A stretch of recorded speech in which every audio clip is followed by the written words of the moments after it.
akin ng partner ng uncle ko. Na noong hindi pa siya Pangulo, nung senador pa lang siya, ay bumisita sila sa bahay at inalok talaga sila ng droga. Kung hindi, yung wala naman ako sinabi na pangalan.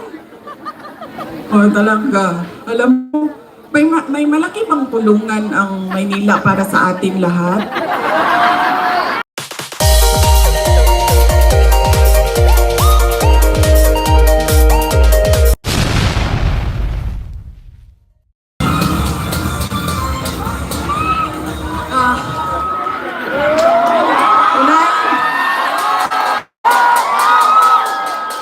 Assalamualaikum warahmatullahi wabarakatuh. Madayaw, mayong gabi kaninyong tanan. Magandang gabi sa inyong lahat. Kinsay kasabot dinhi.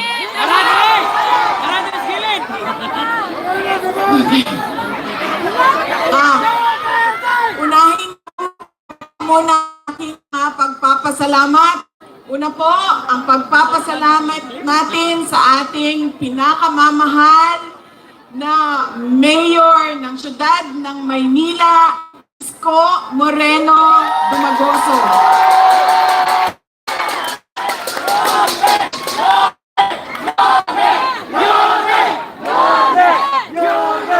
Nagpapasalamat po ako sa kanya dahil ipinam niya po ang inyong entablado at ang inyong mikropono para po sa mga senador ng Duterte. Maraming salamat, Mayor.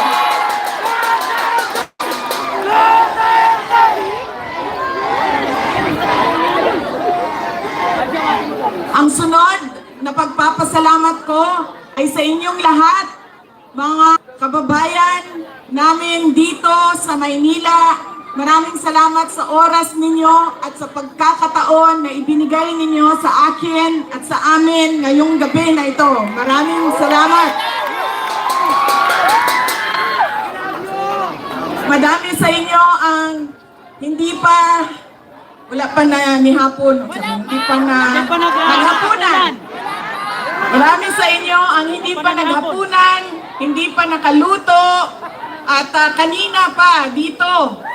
Mainit, pero nandito kayo para sa amin at para sa bayan. Maraming salamat sa inyong lahat. Ang susunod ko pong pagpapasalamat, mahal ko kayo, ma'am. Mahalin din natin patuloy ang ating mahal na inang bayan, ang Pilipinas. I love you. Sisterly love na ito, sis. Mahal ko kayo. Kaya ako nandito. Ayun. Ang susunod po na pagpapasalamat ay mula po sa pamilya namin. Papasalamat po kami sa pagmamahal at suporta na ipinapakita nyo kay dating Pangulong Rodrigo Duterte. Maraming salamat po.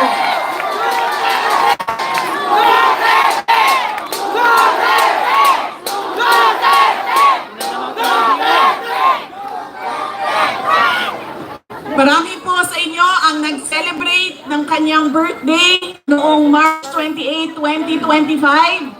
At kami po, dahil nakiisa kayo sa kanyang 80th birthday celebration, dahil hindi po lahat tayo ay mabibigyan ng pagkakataon na umabot ng 80 years old. Kaya maraming salamat at sinelebrate nyo ang kanyang 80 years. Ang susunod na pagpasalamat ay mula po sa akin. Maraming salamat sa inyong suporta, sa inyong kampanya at sa inyong boto para sa akin noong halalan ng 2022.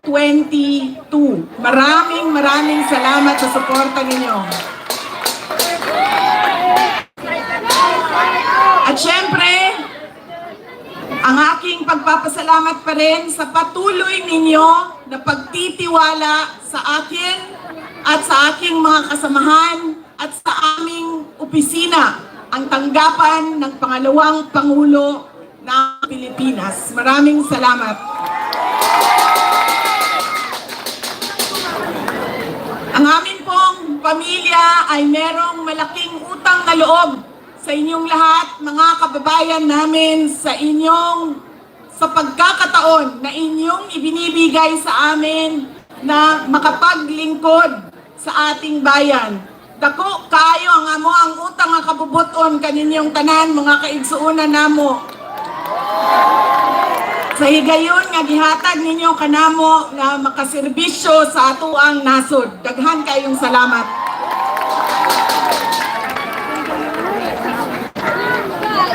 Susunod po ay mga kampanya po ko sa inyong lahat. Tanggalin ko lang po yung seal ng aking opisina. Palitan natin ng seal ng Office of the President.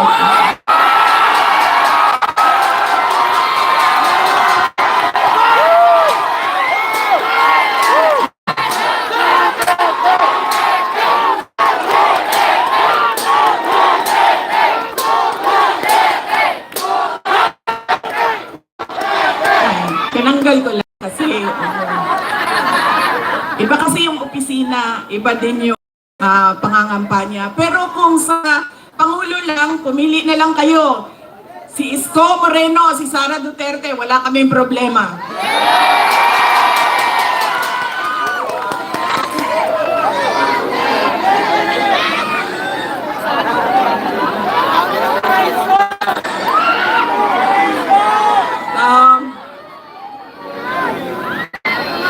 Bakit po ba lagi pabalik-balik o paulit-ulit ang problema ng ating bayan?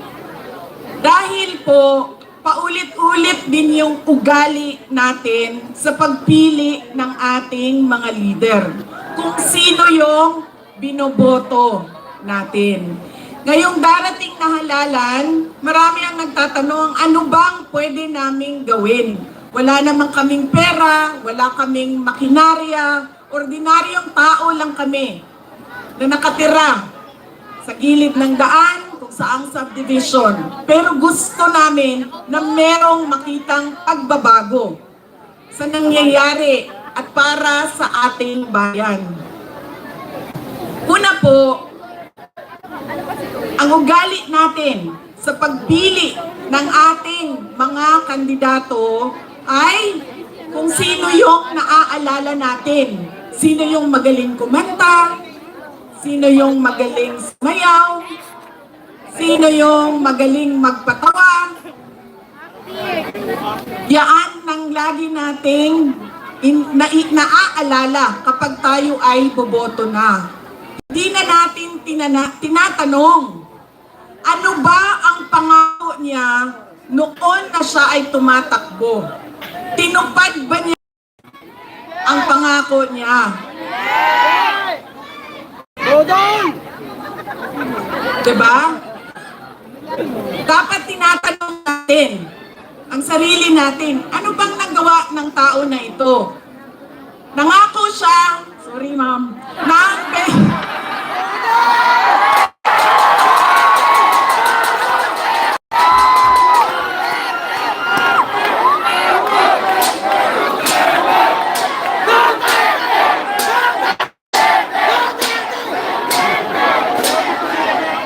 alam nyo, paano ko ba sabihin ito? Hindi, ganito. Tulad na lang na magkaibang tao kami ni Pangulong Rodrigo Duterte. Si Pangulong Rodrigo Duterte ay hindi si Inday Sara Duterte. Si Bongbong Marcos ay hindi si Amy Marcos.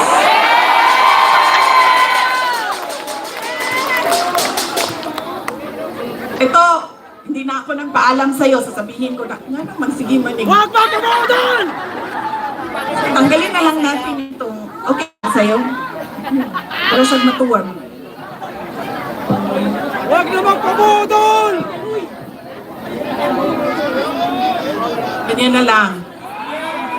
Para din makita ninyo na pumayat na ako.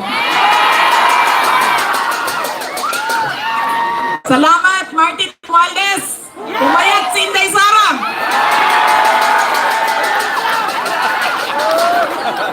Uy, kadot lang ba? Seryoso. Salamat ang Muslim! Mahal ko kayo, ma'am. Ito, hindi na ako nagpaalam kay Senator Aimee ha, kasi hindi ko naman alam na nandito siya. Noong October 2023, pumunta ako sa kanya. Sabi ko sa kanya, pwede mo ba akong tulungan? Kailangan ko kausapin ang Pangulo. Kasi nakikita ko sa mga plano nila at nabasa sa mga plano nila, meron silang i-file na impeachment na kaso. So sinamahan niya ako. Ito yung araw bago umalis si dating Pangulong, si Pangulong Bongbong Marcos.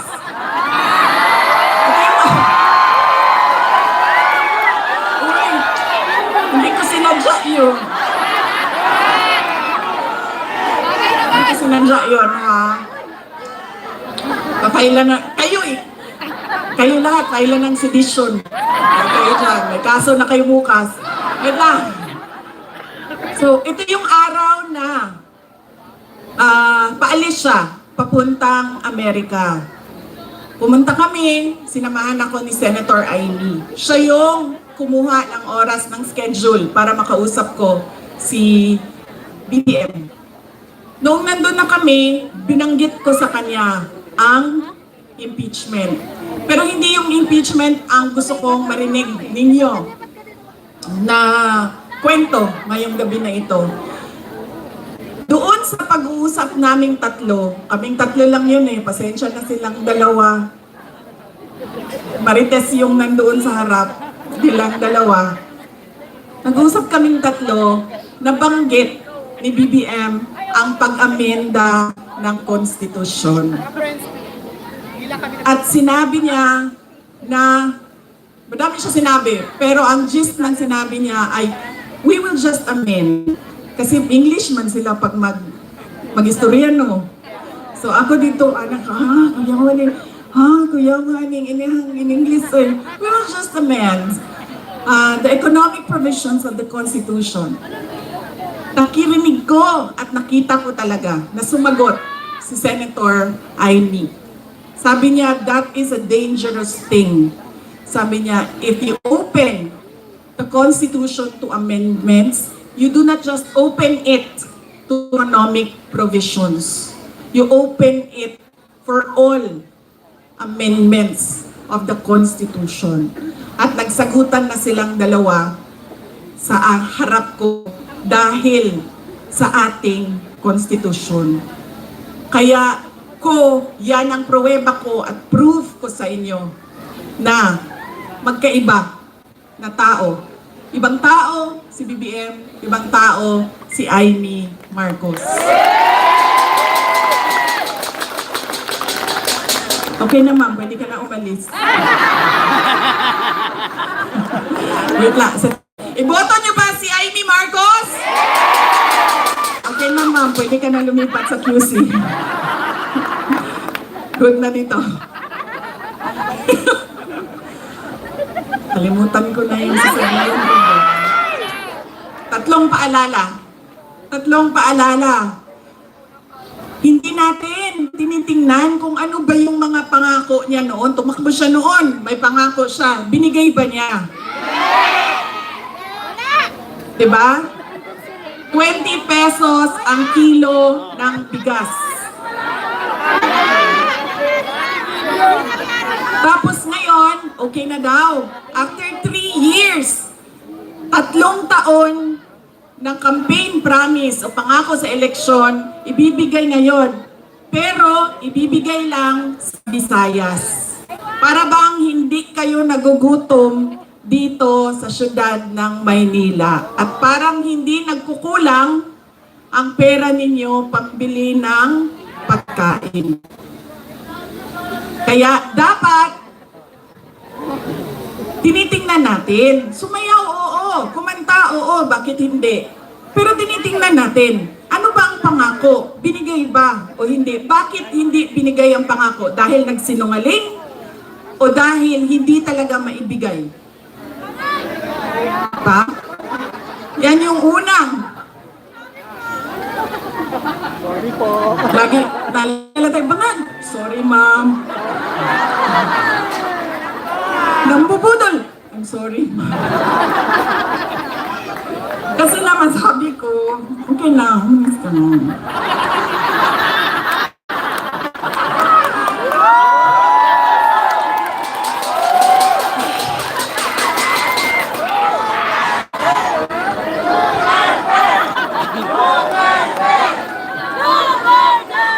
Alam nyo, yung bangag na yan, hindi totoo.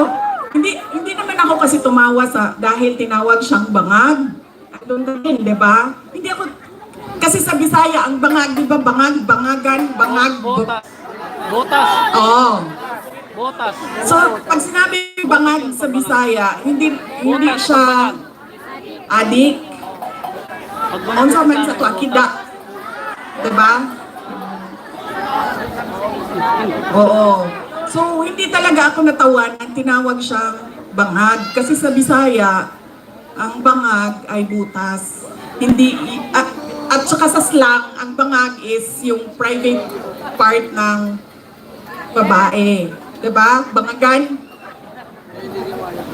Ang pinagtawanan ko, dahil ang rally na yon ay kontra sa pag-amyenda ng konstitusyon.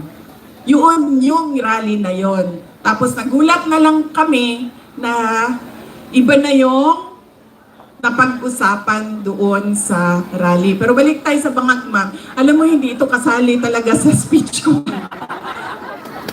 Sinabi sa akin ng partner ng uncle ko na noong hindi pa siya Pangulo, nung senador pa lang siya, ay bumisita sila sa bahay at inalok talaga sila ng droga. Kung hindi, yung wala naman ako sinabi na pangalan. Oh, talaga. Alam mo, may malaki bang tulungan ang Maynila para sa ating lahat? Hindi nila tayo kakayanin. Baka matulad tayo kay President Duterte. Nakulong na. Hindi yung partner noong uncle ko. Kinento nila sa akin. Ang buong akala ko naman, kasi matanda na, sa mga mali na ginagawa ng kabataan mo, ay bago yung tao. Hindi ko alam na yun na nga ang nangyari. Kaya balik tayo sa paalala, tingnan niyo muna. Pagkatapos niyang kumanta, tanungin ninyo ang sarili ninyo. Noon, nakinig ako sa iyo. Ano ang pangako mo? Binigay mo ba? Kaya dapat pinag-iisipan natin kung iboboto natin o hindi yung tao. Pangalawa, ito walang makakakontra sa akin nito kahit saan man sa mundo. Hindi dahil galing yan sa malaking pamilya ng mga politiko ay automatic ang boto ninyo. Hindi dahil anak yan ng Duterte ay automatic ang boto ninyo. Dapat tinatanong nyo ang sarili ninyo, ano ba ang abilidad at kapasidad ng tao na ito na maglingkod para sa bayan. Isa sa mga problema natin ay ang political dynasty. Pero hindi ipinagbabawal ang kung sino man ang may gusto tumakbo. Kaya nasa atin, nasa mga butante, ang pagkilatis. Duterte yan. Anong abilidad niyan, anong kapasidad niyan, at sino yan siya. Pangatlo, ang problema natin, paulit-ulit, behavior ugali natin sa eleksyon, sa halalan, ay yung palitan ng boto at pera. Dahil ilang beses na kayo tumanggap, magkano bilihan ng boto dito? 1,000? 1,000. Grabe, 1,000 lang? Galing ang, bigas ang ano dito, palitan. Ilang kilo? 5 kilo, so magkano yun? 250? 300. Mga 1,300 total ngayon ng bili. Alam mo, lugi kayo. Taasan niyo yung presyo ninyo. Kasi galing ako doon sa Bacolod kahapon. Tinatanong ko, magkano bili ng ano dito, boto dito? Noong 2019 daw, 2,000. 2022, 3,000. See? Sabi ko, taasan ninyo ang presyo ninyo. Tapos nung ito daw, itong eleksyon na ito, 2,000 to 3,000. Sabi ko, hindi niyo pa alam kung magkano kasi wala pa namang bilihan. Pero sabi nila, mga 2,000 to 3,000 daw yung bilihan ng boto doon. Kaya kulang ang hingi ninyo.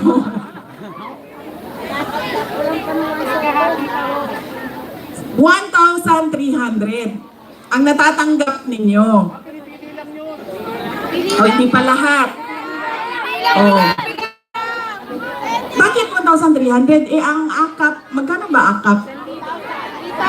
Di ba 5,000?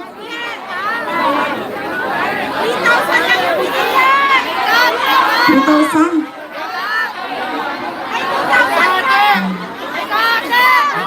Kaltas pa yun. Diba? One for you, one for me, one for you, one for me.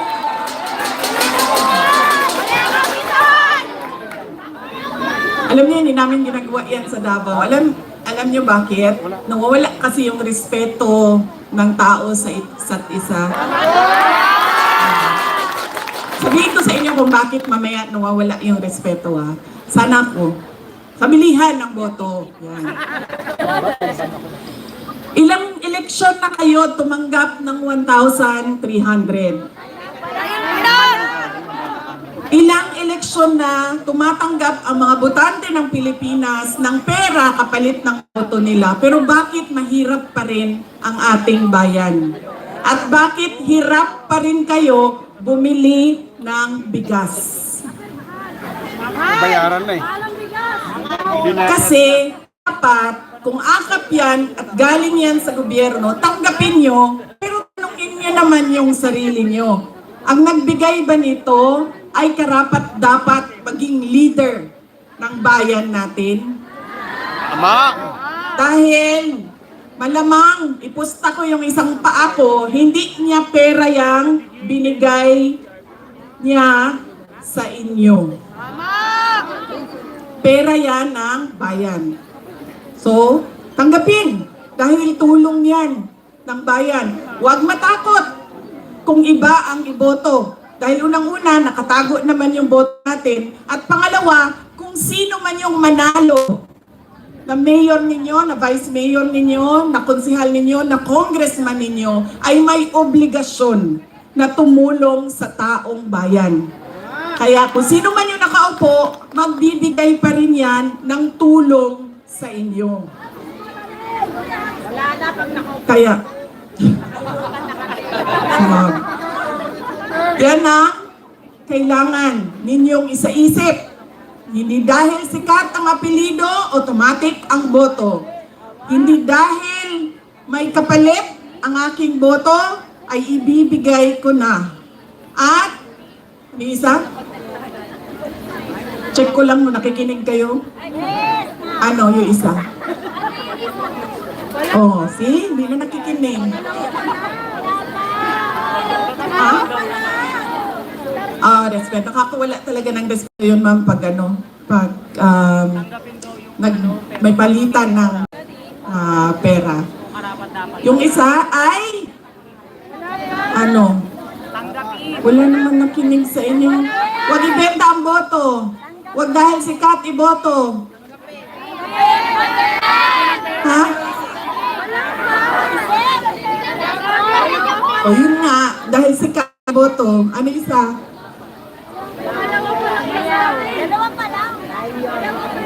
Ay, grabe.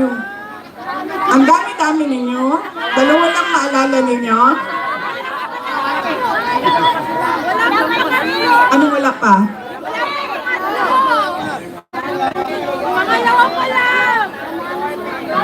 Ay, opo. Oo, nagpapasalamat tayo kay Mayor Moreno Dumagoso. Wala pong mga Ano? wala pong mga Oh, Daniel, ano? Oh, ano yung isa? Chat ko lang kung nakikinig ka. Si Daniel Nobleza yun. Malamang si Nandun si Daniel Daniel. Nobleza yun. Yari, si Daniel. Alam mo, hindi ito totoo na kilay ko ha. Drawing lang ito. Drawing lang ito. Kanina, sinasabihan ko yung gumagawa ng higa ko. Sabi ko, alam mo, para akong naglalakad na kilay. Tapos sabi niya, hindi, kailangan mo yan. Kasi pupunta ka ng rally. Doon sa malayo, hindi ka makikita kung wala kang kilay. Sabi ko, ganun ba yun? Sabi niya, oo, kailangan may mata ka, may kilay ka, kasi hindi ka makikita. So yung mga walang makeup at walang kilay dyan, hindi po kayo nakikita. Maraming kayo nakikita. Hindi joke yan ha, totoo yan, nangyari yan doon kanina kasi ayoko yung kilay. Kilala ko yan ah. Drawing lang kasi, diba? Kilay, oh. Ano, wala? Ay, dalawa pa lang yung Sirit na, sirit. Marami ang nangangamusta kay President Duterte. Pag kung saan man ako pumupunta, nangungumusta sila lahat. Tapos nagpapasabi pa sila, kanina meron iilan dyan sa likod na pakisabi kay Tatay Digong. Kahit hindi ko siya kilala, lagi yung mga tao, hindi ko kilala sa pangalan, sinasabi nila, pakikumusta kay Tatay Digong. Ayun. Siya po ay nakakulong. Anak po ako ng nakakulong na at okay naman siya. Madami din ang nagtatanong, kamusta na si Tatay Digong? Sinasabi ko, lagi okay naman siya. Ang problema lang ay hindi siya marunong maglaba, magluto, at maglinis ng kwarto. Dahil yon ay ginagawa sa kanya lagi ng mga asawa niya. Madami pong asawa ang aking tatay.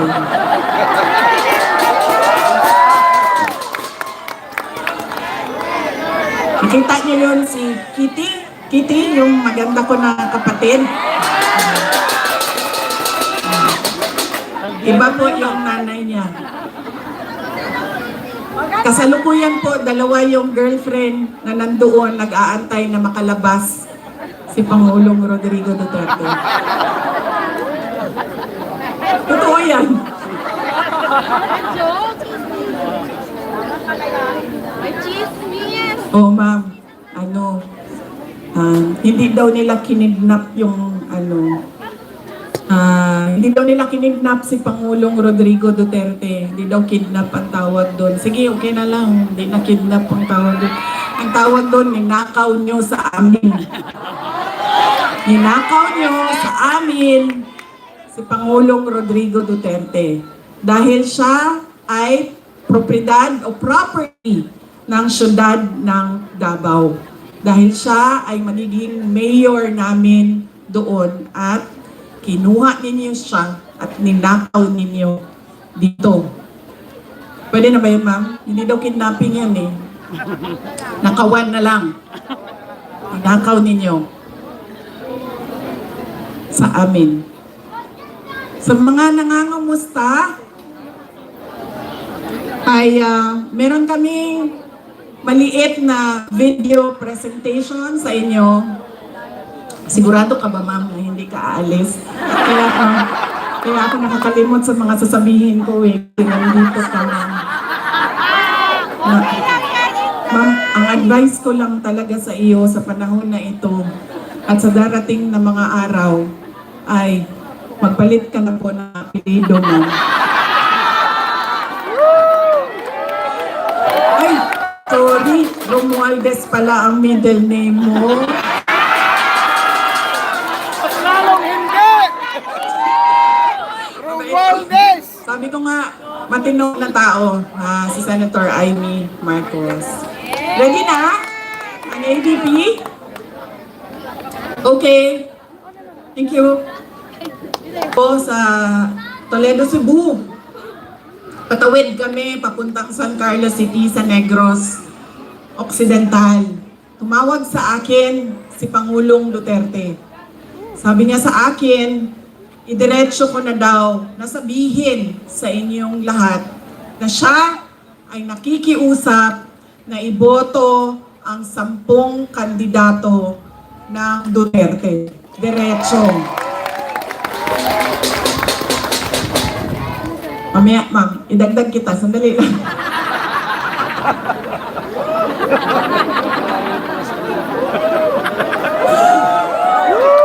Grabe, ang awkward talaga. Grabe. Hindi ikaw ang pinapahirapan ko, ha. Ikaw ang nagpapahirap sa akin ngayong gabi na ito. Nahihirapan ako kasi alam mo, magkaibigan tayo. Alam ko kung gaano katino at gaano katalino mo. Kaya...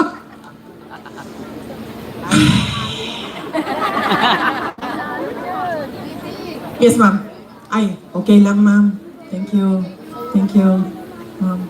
Na ano kasi ako, ma'am, na parang malunod gani. So, na. Supukit. Nalulunod ako sa hangin, ma'am. Pag may hangin. Nahilo. Tumawag siya sa akin at sabi niya, idiretsuhin ko na daw kayo. Iboto diretso ang 10 senators ng Duterte. Si Senator De La Rosa, Senator Bongo, Senator Jimmy Bondo, Senator Vic Rodriguez, Senator J.V. Hinlo, Senator Raul Lambino, Senator Philip Salvador, Senator Rodante Marcoleta, Senator Pastor Kibuloy, at Senator Richard Mata. 10 yun, no? Yes, okay. Bakit kailangan natin diretso 10 ang iboto? At hindi lumihis doon sa sample ballot ng 10 na senador ng Duterte. Dahil kailangan marami o mataas ang boto para hindi mahabol ng dayaan. Kailangan malayo at malaki ang boto ng isang senador para hindi siya mahabol nung dagdag bawas sa dulo ng ranking. Kaya kailangan diretso 10 Duterte. At ang susunod na rason ay noong ako ay tumakbo noong 2022, ang plataforma namin ay pagkakaisa at pagtutuloy ng nasimulan ni Pangulong Duterte. Pagtutuloy ng pagbabago. Unity at continuity. Hindi nangyari ang unity at continuity. Ang nangyari ay puro na lang benggahan sa politika. At wala nang nangyari sa bayan. Puro na lang bigay ng pera na hindi naman nakikita kung totoo ba talaga na yung buong budget ay ibinigay sa mga kababayan natin. Dahil minsan sinasabi ninyo 3,000, minsan 1,000. So hindi natin alam dahil walang listahan ang pagbigay ng pera. Bakit kailangan diretso ang boto sa 10 senador. Mahirap habulin ang dayaan, kaya kailangan boto ninyo diretso. At kailangan continuity at unity. Dahil silang 10 ay naiintindihan nila kung ano ang pagtutuloy sa nasimulan ni Pangulong Rodrigo Duterte. Tayo ay may karapatan na bumoto ng 12 senador. 10 lang ang senador ng Duterte. Kaya nandito si Senator Amy Marcos na humihingi ng tulong ninyo para siya ay maibalik sa Senado at maituloy niya ang pag-imbestiga ng pagnanakaw kay dating Pangulong Rodrigo Duterte. At pangako niya ay tutulong din siya sa pag-ransom o pagkuha balik at ibalik dito sa ating bayan si Pangulong Rodrigo Duterte. Huwag ka mag-alala, ako naman nangako niyan, hindi ikaw. So, hindi siya mabalik, hindi makasalanan. Pero nagsabi siya, tutulong siya. Dahil naiintindihan niya na mali ang ginawa at naiintindihan niya na walang direksyon ang ating gobyerno sa ngayon. Kaya, andito siya para sa inyong lahat at para iboto ninyo balik sa Senado. Senator Amy Marcos.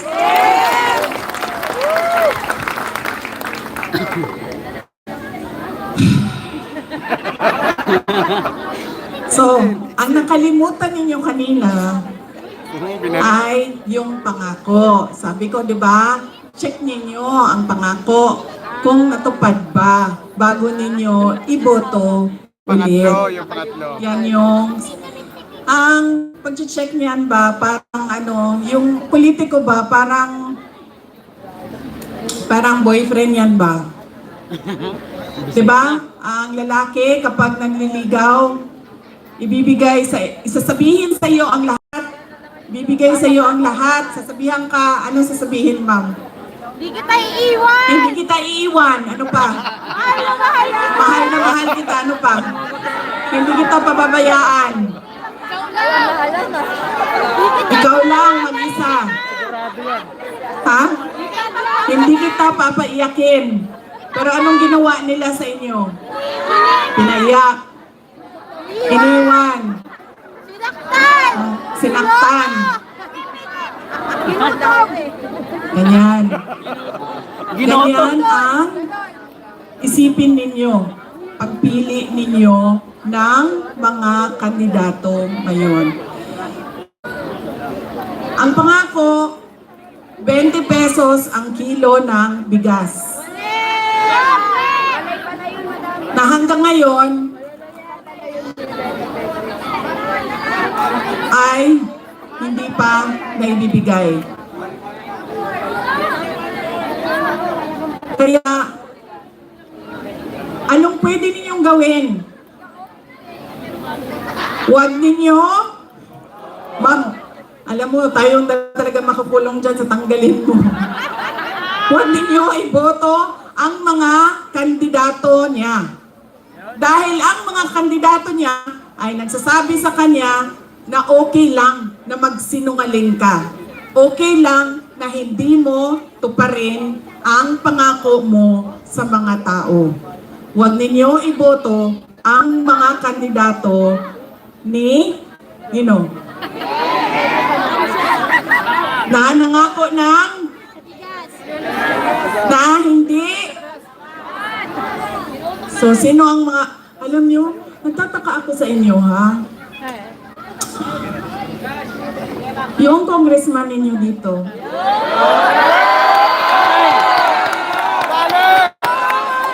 Si Crocodile? Si Dila! Hindi. Si Bintila! Hindi, si Bintong. Ah, si Bintong pala dito, Bintong. Bintong dito. Hindi ko, Si Bintong! Alam nyo, kasi yung congressman ninyo, yan yung mukha ng distrito ninyo. Yan yung pambato ninyo doon sa House of Representatives. Unang-una, sa sobrang laki ng liig niya,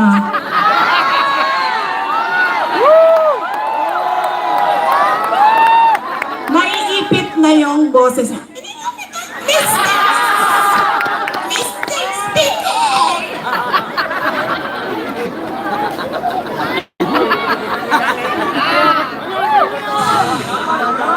Pangalawa,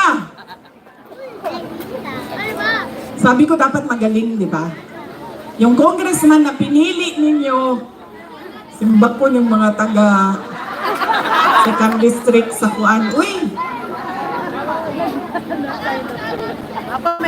Inakusahan niya ako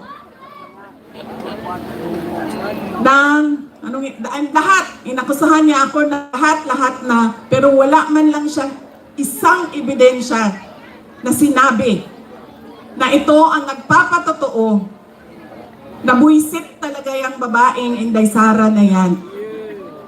Wala.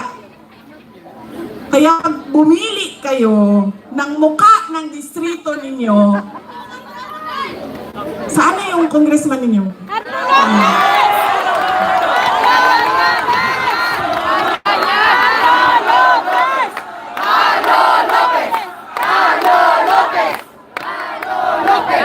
Ganitong klaseng pagmumuka ang ilagay ninyo sa Congress. Ay! Paano maka-uwi si President Duterte? Kidnapin din natin doon, ma'am. Punta tayo lahat doon. Akong bahala sa ticket ninyo, ha?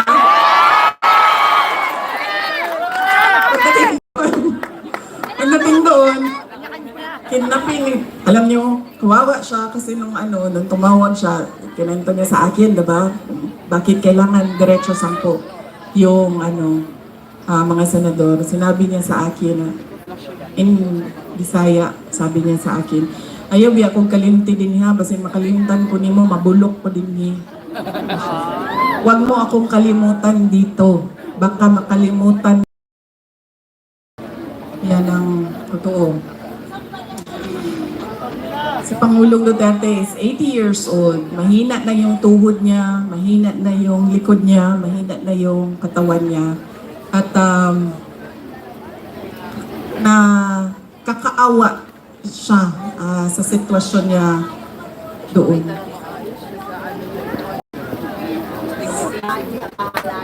Sabi ko sa kanya, matuto ka na lang magluto ng itlog. Mabilis lang yan.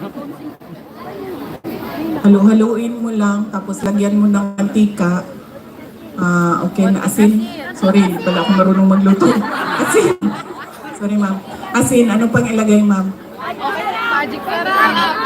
Mantika. Mantika. O bawang, sibuyas, asin. Sabi niya sa akin, pinapaluto mo ako ng itlog, hindi nga ako marunong magpakulo ng tubig. Paano natin siya maibalik, ma'am? Manang kayo natin ulit. Ituloy lang natin yung kanyang nasimulan na pagbabago.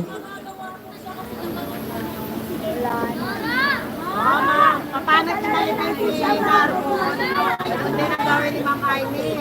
Yes, ma'am. Kapatid niya ang presidente ng Pilipinas. Ang problema nito, ma'am, nagsabi na ang kapatid niya na hindi daw niya kapatid ito, ma'am. Itinakwil na po ito ng kapatid niya, ma'am. Nakakaawa din. Madami ang nakakaawa ngayong panahon na ito. Hindi lang si President Duterte, hindi lang si Senator Amy Marcos, mga tao na nagugutom, mga tao na biktima ng kriminalidad, mga tao na walang oportunidad sa trabaho. Alam niyo ba kung gaano kadami ang ating mga kababayan na nagpupumilit pumunta sa abroad para magtrabaho, libo-libo araw-araw. Dahil wala tayong nakikita na oportunidad dito sa ating bayan. Kaya ano ang magagawa natin? Ang magagawa natin ay iboto ng mga senador ng Duterte at huwag niyong kalimutan. Hindi, babalik talaga ako dito. Diyan. Huwag niyong kalimutan iboto si Carla Lopez, ang ating congressman. Sir, pag in-impeach mo pa ako pangalawang beses, sir, hindi ko na lang... Malampasan ko yung isang impeachment, yung susunod na impeachment, siya din yung pipirma. Ay, ko. Ano? Kaya, kaya, ulitin ko po yung pagpapasalamat ko sa inyong lahat, sa oras ninyo, sa panahon ninyo, sa pakikinig ninyo, sa pasensya ninyo, sa pagmamahal ninyo, at sa inyong patuloy na pagtitiwala sa akin, sa dating Pangulong Rodrigo Duterte, at sa aming pamilya. At salamat po, Mayor Isko Moreno Dumagoso, sa pagpapahiram ng microphone, kuryente, LED wall at stage ngayong gabi na ito. Napakabait niyo po. Alam niyo ba, mahirap maghanap ng stage. Subukan mo ba? Mahirap maghanap ng stage ngayon ha. Kahapon doon ako sa Bacolod. Meron na akong rally. Sabi ko, rally. Oo nga eh. Dalawang bangko dapat, Mayor, kasi hindi ako kinakaya ng isa. Sabi nung kasama ko kahapon, ayan na yan, Chair, tumayo ko na lang dyan.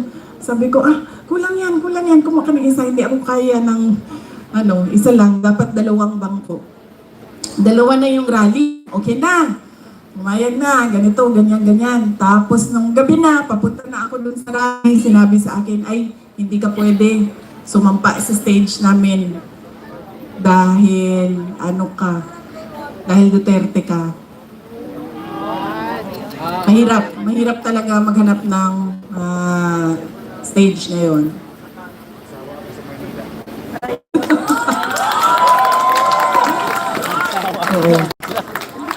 Bukas po, iniimbitahan ko kayo lahat. Doon na naman po ako sa distrito ni si Joel Chua na. Sabi ni Joel Chua, sabi ko, the appointing authority of the Undersecretary of the Department of Education is, sabi ni Joel Chua, the DepEd Secretary. Sabi ko, no! The President of the Philippines. Yan ang pinili ninyo. Bakit nagboto si Joel Chua noon? Bakit? Ikwento niyo nga sa akin.